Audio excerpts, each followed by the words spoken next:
আসসালামু আলাইকুম বন্ধুরা, আজকে আবার চলে আসলাম কুমিল্লাতে। কুমিল্লা থেকে একটু হেঁটে যাচ্ছিলাম। হেঁটে যাওয়ার পরে দেখলাম যে হাঁটতে পারছিলাম না। তো সেখান থেকে আমরা দুজন মিলে একটা রিক্সা নিলাম, 30 টাকা ভাড়া। কুমিল্লাতে আমরা বর্তমানে যাচ্ছি। আপনারা আশা করি জানেন যে কিছুদিন আগে যেই নদী ভেঙে সারা কুমিল্লাবাসী, বুড়িচং এলাকা পানিতে প্লাবিত হয়েছে, সেই নদীতেই যাচ্ছি। সেই নদীর নাম আপনারা আশা করি জানেন, গোমতী নদী। সেই গোমতী নদীর পার আজকে এই গোমতী নদীতে যাচ্ছি। দেখতে পাচ্ছেন একজন বয়স্ক লোক রিক্সা চালাচ্ছে, তিনি অবশ্য অটো রিক্সা চালাচ্ছে। আমি সচরাচর যদি বয়স্ক লোক থাকে আর যদি অটো রিক্সা হয় অবশ্যই যাতায়াত করি, আর যদি প্যাডেল মারা রিক্সা হয় তাও যাতায়াত কম করার চেষ্টা করি। তবে চেষ্টা করি যে ওনার কোনোভাবে ওনাকে হেল্প করাতে পারি কিনা সেটা করি, কারণ কষ্ট না করেই যদি উনি পায় তাহলে আমার থেকে ভালো লাগে। আর কেননা উনি পরিশ্রম করার জন্যে কিন্তু রিক্সা চালাচ্ছে, সেজন্য আমি চাই না যে ওনাকে কষ্ট দিয়ে আমি টাকা দিতে। তো আশা করি বুঝতে পারছেন।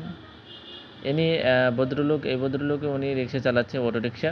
তো সেক্ষেত্রে উঠলাম, দুজন মিলে যাচ্ছিলাম, ওনার সাথে গল্প করে করে যাচ্ছিলাম আর পাশে দেখে যাচ্ছিলাম। পাশেতে আপনার এখানে বেদের লোক, বেদের মহিলারাও পাশে বাম পাশে ছিল। তো আমরা চলে এলাম। ইতিমধ্যেই দেখতে পাচ্ছেন এটা হচ্ছে গোমতী নদী। গোমতী নদীর ব্রিজে আছি আমরা। সেই ব্রিজ থেকে আমি দিকে একটু বেরিয়ে করলাম। আপনারা দেখতে পাচ্ছেন বিশাল বড় নদী। এই নদীটা ভেঙেই এই সারা কুমিল্লাবাসীকে, বুড়িচংয়ের কুমিল্লাবাসীকে একেবারে পানিতে প্লাবিত করেছিল। তো সেখান থেকে বিদায় নেওয়ার পালা, চলে যাব এখান থেকে। তো আপনারা দেখতে পাচ্ছেন আর একটু এখান থেকে ঘোরা শেষ, দেখা শেষ। এখানে তেমন কিছু নাই, এখানে শুধু অল্প কিছু দু একটা দোকান ছিল এই। তারপরে চলে আসলাম আবার শহর থেকে এখন যাচ্ছিলাম একটু স্বর্ণকারের দোকানে। আপনারা দেখতে পাচ্ছেন অবশ্য অনেক জ্যাম ছিল গাড়ির। তো দেখতে পাচ্ছেন আমরা এইমাত্র চলে এলাম আমরা স্বর্ণকারের দোকানে। দেখতে পাচ্ছেন এই স্বর্ণটা হচ্ছে আমি নিয়েছি, আর এখানে আরেকটি আংটি আছে, সে আংটি আর এটি আমি এমনি কিনে রেখেছি। আপনারা দেখতে পাচ্ছেন স্বর্ণটা দেখলাম আর কিনে রাখলাম। তারপর চলে গেলাম একটি শপিং মলে, কুমিল্লা শপিং মলে। কুমিল্লাতে নাম সম্ভবত খন্দকার শপিং কমপ্লেক্স। তো সেখানে গিয়ে একটি বোরকার দোকানে উঠলাম। বোরকার দোকানে গিয়ে আপনারা দেখতে পারবেন একটু পরেই যে বোরকার দোকানে কিছু বোরকার ভিডিও করলাম।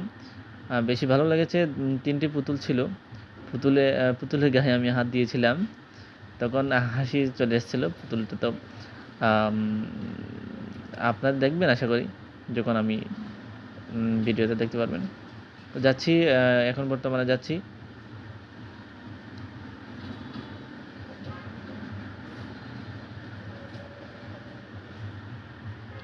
কাছাকাছি চলে এসেছি আমরা অলরেডি, দেখতে পাচ্ছেন। অবশ্য আমরা এখন যাচ্ছিলাম অটো করে। এখানে বাসায় কী বলে জানি না, আমরা তো অটোই বলি। তো এই চলে আসলাম মার্কেটের ভিতরে। এই হচ্ছে 3টে পুতুল, 3টে পুতুলে 3টা বোরকা পরহিত আছে। তো ভিতরে অনেক বোরকা ছিল, ওড়না ছিল, হিজাব ছিল, সেগুলোর একটা ভিডিও করলাম।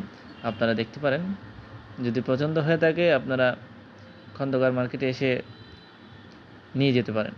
আমার থেকে পছন্দ হয়েছে, অনেকগুলোই ভালো লেগেছে।